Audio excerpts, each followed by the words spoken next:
Okay. Good afternoon, everyone. Thank you for joining us for today's town hall. We have 5 of our residents here in our Point Conference Room, and I think we have about close to 20 on Zoom. So thank everyone taking their time out of their day to be with us and hopefully ask questions and get some answers.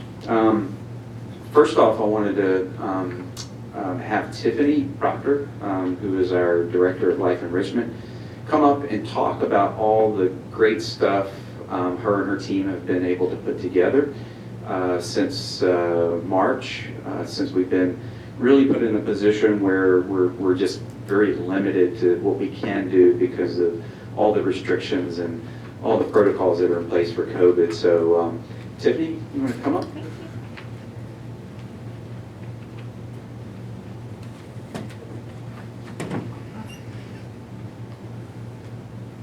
Hello everyone, it's a pleasure to join you virtually today. I'm here to let you know what our dynamic life enrichment team of 14 has been up to and to give you a few departmental updates as well as some programming updates.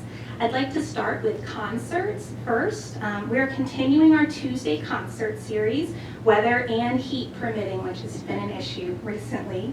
We're also continuing our Jazz in the Garden and happy hour entertainment on Wednesdays. We've gotten great feedback about our concerts, and we've been able to offer a wide variety of options from Motown to classical, and we want to keep the concerts coming. Also, check your West Winds this week for information on the Dino Olympics. It's a competition between GHBC staff members with a prehistoric twist, and that's all I can say right now.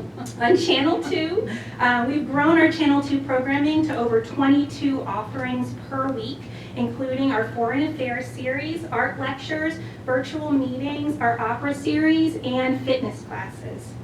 I'm also pleased to announce that we will be showing Hamilton on Channel 2 next Tuesday and Thursday at 1 p.m. I see everyone in here writing it down. You asked and we delivered. Also, Saturday night movies are back. Tune in to Channel 43. So we have Channel 2 now and we have Channel 43 for movies. And this week's movie is Ford versus Ferrari. It's definitely one you don't want to miss. Justin's nodding his head, I think he's seen it. And we're also working on scheduling outdoor virtual reality sessions, so those are coming soon. So we're continuing to try to be creative and offer you new options for programming. I wanted to give an update on programming in healthcare. We're continuing one-on-one visits from therapeutic recreation staff. We have in-room planting, we have hydration carts and snacks, telechaplaincy visits, patio concerts, a pen pal program with residents from GHA, which I think is pretty cool. And they're also able to watch all Channel 2 and Channel 43 programming. In assisted living in the terrace, we have over 50 Skype visits per week, also one-on-one visits from therapeutic recreation staff, access to our Elder Grow herb garden, which is pretty cool. There's mint and basil, it's very fragrant. We have patio concerts in the terrace, in-room flower arranging, and they're also able to see all Channel 2 and Channel 43 programming. A staffing update, we're welcoming a new staff member next week. Her name is Claire McHenry, and she will be our new recreation coordinator for assisted living and the terrace. Claire has 6 years of experience working in memory care, and she's also a certified music therapist. So she sings, plays the piano, the ukulele, and the guitar, and probably something else. So she's absolutely wonderful. We're excited to welcome her. Fitness. The pool is finally open. I know that you're excited. We are as well. Lap swimming is what we're doing right now only. And we're also limiting signups to 2 slots per week for now. We're doing paper signups, but we have online signups coming very soon. I wanted to give a huge thank you to Sherry Compton, who's worked tirelessly on our pool opening procedures and policies, in addition to running the entire fitness department by herself and leading almost all of the classes. So thank you so much, Sherry. We really appreciate you. Fitness specialist position. We've identified a few talented candidates, and we're working on making a decision very soon, so just hang in there with us a little bit longer. Beauty salon. Our Sheer Magic Salon is busier than ever. We thank you for your patience as we try to schedule your appointments as soon as we can. I do have good news that Erin, our beauty salon manager, is returning to us this week. She's just so excited to be back, and we're really happy to have her. We're also working to safely reopen the second floor beauty salon very soon, so stay tuned for more info on that. Art Center. Hopefully you've met Adrienne Wyman, our new Art Center coordinator. Either maybe you've been to a class or you were able to see her virtually at the community meeting that we had recently. She's fabulous. She's talented, patient, and just an all-around good person, so we're happy to have her. She's maintaining around 8 art classes a week with offerings for all skill levels. So beginners are absolutely welcome in the Art Center. If you've never painted or drawn before, then there's a class for you. Also, we're having a photography class in the Knoll Garden next Tuesday. So check in with Adrienne if you have any questions about that. It's wonderful that we have so many residents joining us via Zoom, so hello to everyone. And I think that's about it for me. I think my limelight has come to an end. So we're grateful in the Life Enrichment Department to be able to enrich your lives, bring you joy every single day. It's truly a pleasure. We welcome feedback and questions at any time. Thank you. Great job. Thank you, Tiffany. You guys have done an amazing job kind of navigating the waters during a very difficult time. And with the restrictions, it's been almost impossible to get this programming off and running. And I know we want to do more. I know your team's excited to do more. And, you know, I'm sure all of our residents are ready for some change. So I wanted to talk first about our Employee of the Quarter and our SECO winner. Usually during Town Hall, I have the opportunity to bring in the quarterly SECO winner, but under these conditions, I'm not able to do that, and the employee works an evening shift, so he was unavailable. The SECO winner for this past quarter was Amaha Yimer. He is the evening facilities maintenance tech. Typically, you'll see him, you know, running around, doing all the calls, the emergency calls that come in after 4 or 5 o'clock. His specialty is appliances, so I don't know how many of you have used his services, but he had a lot of really good write-ups from all of you, and that really stood out, and they were very warm and heartfelt. So last week we recognized him along with our Employee of the Quarter winners, which were Allison Leggett, who is our dietitian, and Brittany Robinson, who is our home care manager. Her office is over by the clinic. And then our outstanding new employee was Christian E. Garash. She is a evening RN supervisor. So we were able to support them with a nice little PowerPoint slide out in the bistro as the staff came through and got their lunch. We celebrated with ice cream novelties for all the staff that day. And of course they were given their award pins along with their money, their checks. So they were all excited.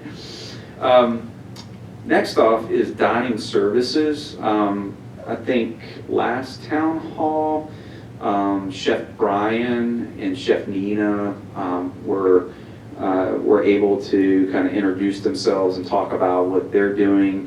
Brian talked a little bit about his new role within the organization. He's really been filling in day to day with the vacant positions that we have open in dining. We currently recruited for a new sous chef position that replaced Sam, and Brian again had been running day to day along with filling in some cook shifts because some of our cooks were out because they had tested positive for COVID a few weeks ago. But staffing has gotten back to about 98%.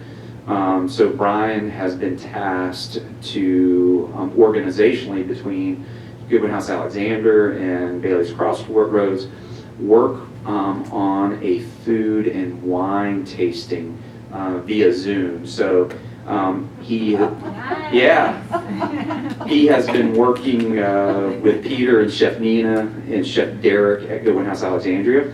So he's actually piloting it this week with some of our staff.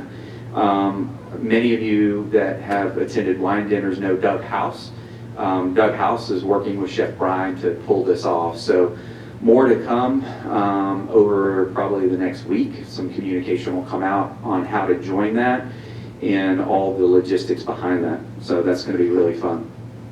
I think everyone's been reading the daily and weekly updates.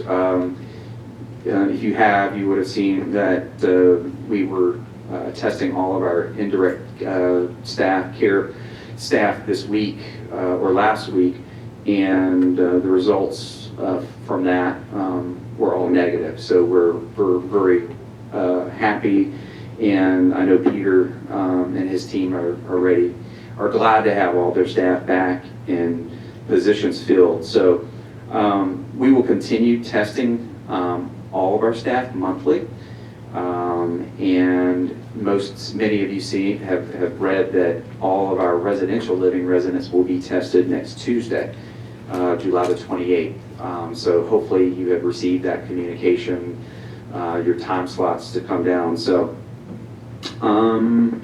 budgets. So budgets this year were submitted on Friday, and that consisted of our capital projects, our operating budgets, and our staffing budgets. So that'll go through a wash with our CFO and I'm sure our CEO and their teams to review, and probably the first week in August we'll have those returned to us for review and any adjustments that need to be made. I guess right now I will open it for questions because with the group today we might have a good amount. So great to hear. We got a really good turnout with our Zoom residents today. And I think we'll take questions from our residents here first and then open it up to Zoom. Yes? I'm Sally Racinos, and it's probably a question to both you and Tiffany. Can you say anything about a ceramics teacher? Adrian's been talking to the ceramics person. Our regular person? About coming in. Sorry, we're going to answer. She's been talking to a ceramics person about coming, like, virtually? No, but coming back. Okay, all right. Sorry about that. I had to get some advice on the answer from Elizabeth. So Adrian has been talking to our regular ceramics teacher, and we hope to have her back as soon as we can safely have contractors in the building. So coming soon, hopefully.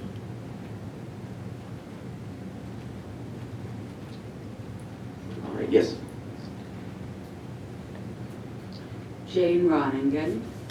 First of all, with much appreciation, especially with a shout out to the fitness program and the dining services.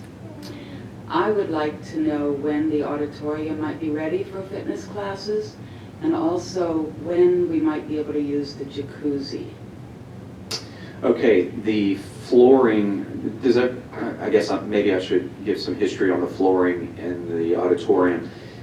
We had some condensation that had built up in one of our mechanical rooms that sits right aside the auditorium, and we had a flood. We thought it was the rain because we had a huge downpour the night before, which did flood part of the ground floor because the sump pumps in the point garage didn't kick in.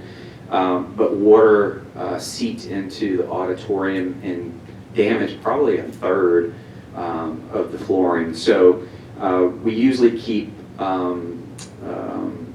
about 10% of attic stock, just backup materials on hand after we complete a project, just for situations like this, but usually not for years later. So we had to, one, have Surf Pro come in and extract all the water. We ran dehumidifiers for days. We also found that water got into some of the drywall. We had to make some repairs. I think drywall repairs, or Chris mentioned this morning, he was scheduling that for today. The wood flooring, I think the padding was in North Carolina and the wood flooring was in Fredericksburg, and all that was supposed to be delivered today. The wood flooring has to set out for about 2 days to acclimate to the atmosphere, you know, the temperature before you actually install that. So I would hope to say that Monday we're back in business for fitness classes to resume.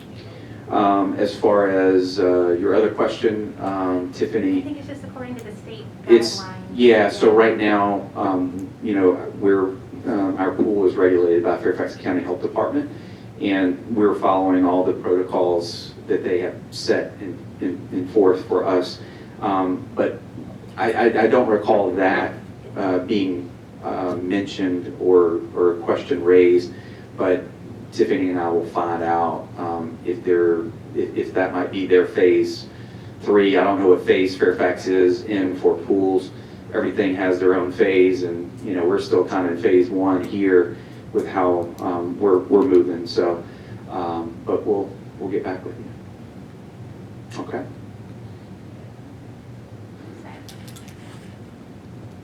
Fred Hallward.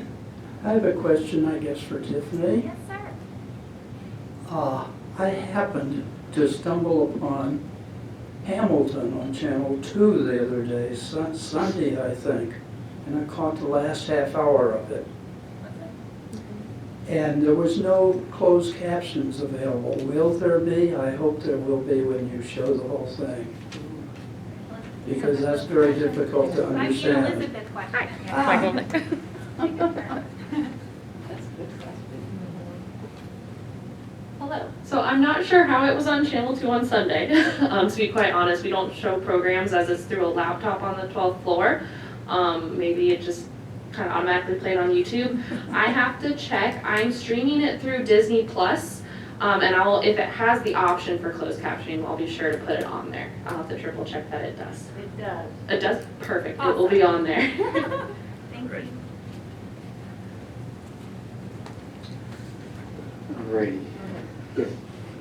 This is Chris White. A fairly new resident raised with me some difficulties that she's having with her television, both trying to get Channel 43 and then with trying to add the premium. She lost some of the regular channels.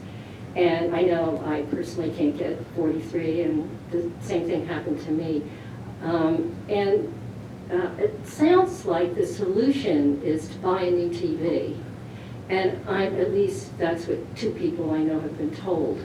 So my question is, since this is happening to presumably, you know, maybe more than a handful of people, is anyone tracking, are there certain patterns of what is the combination that you happen to have in your apartment that's preventing 43, for example, from being installed? Is there somebody tracking it to see if there's a pattern so you can offer a different solution?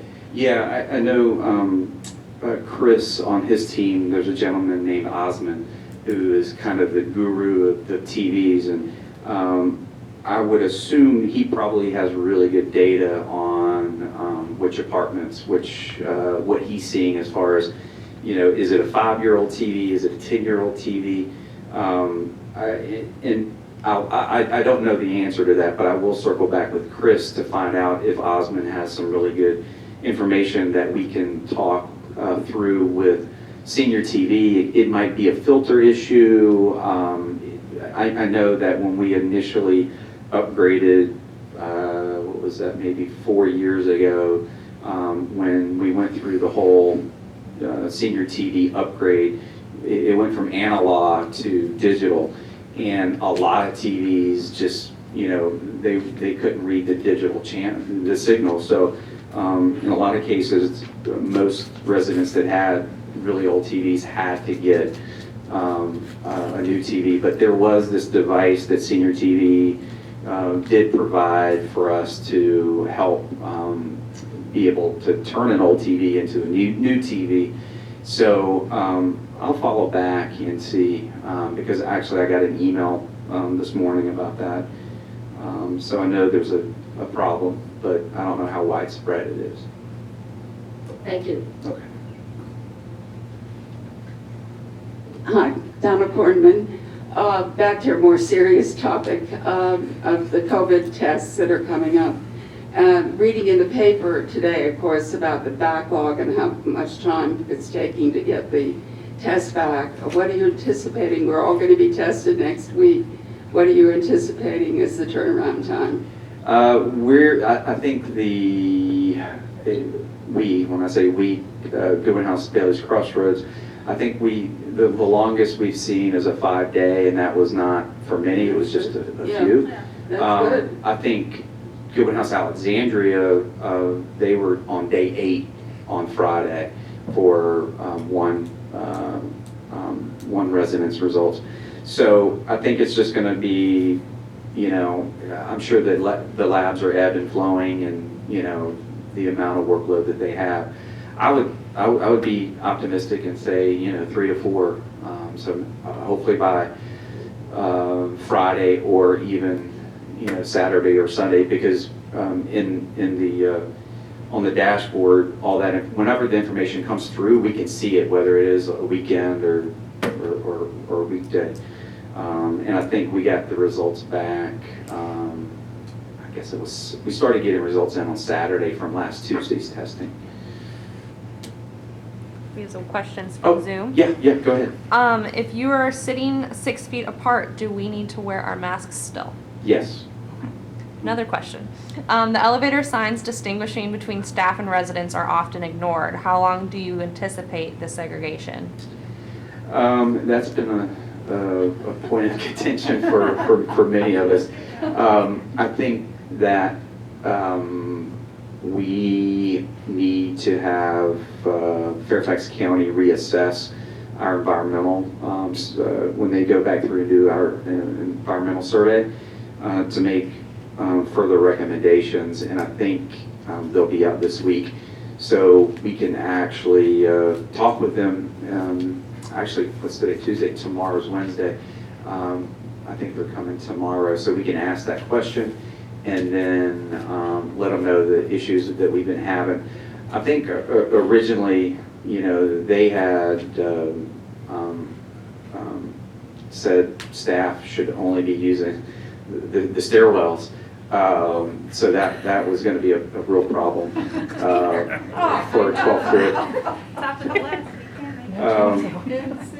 But from what I've heard from most residents is most residents are comfortable getting on the elevator with a staff member or another resident because they know they're not going to be on there for that long. And and that's what our Fairfax County Health Department told us early on, that if you're wearing a mask, you're maintaining 6 feet or even under for a very short period of time, the risk is very low. It's anything over 15 minutes is where there could be a problem if you're definitely not wearing a mask and if you're less than 6 feet. So again, it just does help limit the amount of interaction with staff and residents, but even Fairfax was still making that recommendation, but and directed us to do that. But I think it's everybody has their own comfort level, but I don't feel like even if we are mixing residents and staff, we're putting everyone at a huge risk. Go ahead. Another Zoom question. Are staff monitoring or encouraged to monitor the conversation groups in the living room and atrium to enforce masks over both nose and mouth? For example, during cocktail hour, groups or might be sitting closer together while they're drinking? Yeah, I think that, you know, when I talk with my department directors, we usually have a Friday end of week recap in regards to COVID, and as these topics come up, and I believe, you know, last Wednesday was happy hour and we had entertainment and it was a little crowded. And it was very difficult for residents to practice social distance, and we did remove some chairs out on the patio. But we do tell our staff, you know, give gentle reminders if you see something, just not being a police force in putting handcuffs on everyone, but just a gentle reminder. And I think that's about all we can do. Yes. Sally Racinos again. I'm not sure how you have happy hour with a mask on. Yeah. I mean, unless you're just being happy. But, Yeah. you know, if you're actually drinking, it's a little difficult. Yeah, and you know, I think because you know we're all here in the same community, and we're going to be testing regularly. It poses a lower risk, you know, to enjoy a cocktail with your mask down versus a family member or someone from the outside that you don't necessarily know who they are interacting with, and probably are not getting tested. So yeah, you're right. You can't. I guess you can get a straw and poke a hole in there. Yeah.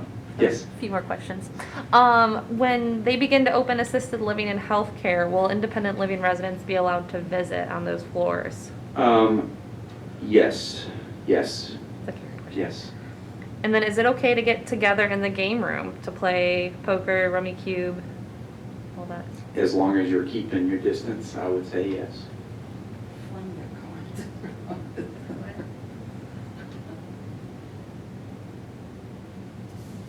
I guess I'll go ahead. Go ahead. Fred Holwig again. It seems to me, I've lost track of time, but it seems to me it's been well over a month that you started talking about returning to the dining to grab and go or whatever. And I really hope you can get that going almost immediately. Yeah. I mean, Alexandria has had it for some time, and I'm desperate. Yeah. So there are some nuances between the Alexandria Health Department and Fairfax, and because we've had COVID cases in our dining services department and GHA has not, we have been instructed not to have any type of grab and go takeout until we have, for 14 days, no positive cases in dining. So I'm happy to announce what I said earlier, there were no new cases in dining. So we actually, Peter and I had a conversation today with Karen about going not back to where we were before we went to room delivery, but having a takeout service for the bistro / fireside menu. Chef Nina and Brian, we're going to come up with some of the favorites for those two venues and offer those for order and pickup. So there'll be more communication coming out soon. I'm hoping Dr. Nelson will give us the thumbs up to move forward, but we also needed to just double check, verify with the health department. And then that might be something that they actually can implement as soon as next week. So it gives you more variety, another outlet to choose from. It's probably going to be, a little bit longer before we get back to the kind of the grab and go or takeout line that we had in the Jefferson at this point. Yes. Jane Roningen. How has this pandemic affected the number of new residents moving in? I think not at all. I think the residents that were slated to come in prior to COVID, they still came, and without any apprehensions. And the residents that are continuing to move in have not been deterred to not come. Our occupancy still remains very high. So we're in good shape. I know that I'm on a lot of different webinars and calls with other organizations and communities, and that is something that the senior living industry is going to face, is potential loss of interest in communities like Goodwin House, in the future, because just what was shown in the very beginning was scary. It's still scary, but I'm sure there's a certain percentage that are scared, but it hasn't affected us in that way. Any Zoom? I just got one. It seems that we haven't accepted short-term rehab patients since February or March. What kind of budget hit have we taken from that? Gosh, I wish Karen was here. She'd know. She's very good with her financials. I don't know the answer to that, but a lot of communities made an intentional decision not to take on outside admissions and rehab and things. So definitely has impacted. I just don't know that number.